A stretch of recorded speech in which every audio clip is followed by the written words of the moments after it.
申命記第5章第1至33節。一摩西將以色列眾人召了來，對他們說：以色列人啊，我今日曉諭你們的律例典章，你們要聽，可以學習，謹守遵行。二耶和華我們的神在何烈山與我們立約，三這約不是與我們列祖立的，乃是與我們今日在這裏存活之人立的。四耶和華在山上，從火中，面對面與你們說話。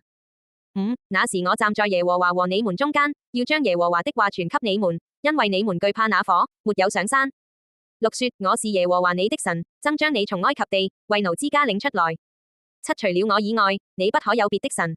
八不可為自己雕刻偶像，也不可作什麼形象，仿佛上天下地和地底下水中的百物。九不可跪拜那些像，也不可侍奉他，因為我耶和華你的神是忌邪的神，恨我的，我必追討他的罪，自父及子，直到三四代。十愛我守我誡命的，我必向他們發慈愛，直到千代。11不可妄稱耶和華你神的名，因為妄稱耶和華名的，耶和華必不以他為無罪。12當照耶和華你神所吩咐的，守安息日為聖日。13六日要勞碌作你一切的工。14但第7日是向耶和華你神當守的安息日。這一日你和你的兒女、僕婢、牛、驢、牲畜，並在你城裏寄居的客旅，無論何工都不可作，使你的僕婢可以和你一樣安息。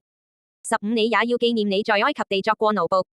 耶和華你神用大能的手和伸出來的膀臂，將你從那裏領出來，因此耶和華你的神吩咐你守安息日。16當照耶和華你神所吩咐的，孝敬父母，使你得福，並使你的日子在耶和華你神所賜你的地上得以長久。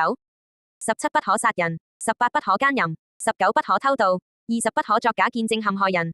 21不可貪戀人的妻子，也不可貪圖人的房屋、田地、僕婢、牛、驢，並他一切所有的。22這些話是耶和華在山上，從火中、雲中、幽暗中，大聲曉諭你們全會眾的，此外並沒有添別的話。他就把這話寫在2塊石板上，交給我了。23那時火焰燒山，你們聽見從黑暗中出來的聲音，你們支派中所有的首領和長老都來就近我。24說：看哪，耶和華我們神將他的榮光和他的大能顯給我們看。我們又聽見他的聲音從火中出來。今日我們得見神與人說話，人還存活。25現在這大火將要消滅我們何必冒死呢？若再聽見耶和華我們神的聲音，就必死亡。26凡屬血氣的，曾有何人聽見永生神的聲音從火中出來，像我們聽見，還能存活呢？27求你近前去，聽耶和華我們神所要說的一切話，將他對你說的話都傳給我們就聽從遵行。28你們對我說的話，耶和華都聽見了。耶和華對我說：這百姓的話我聽見了，他們所說的都是。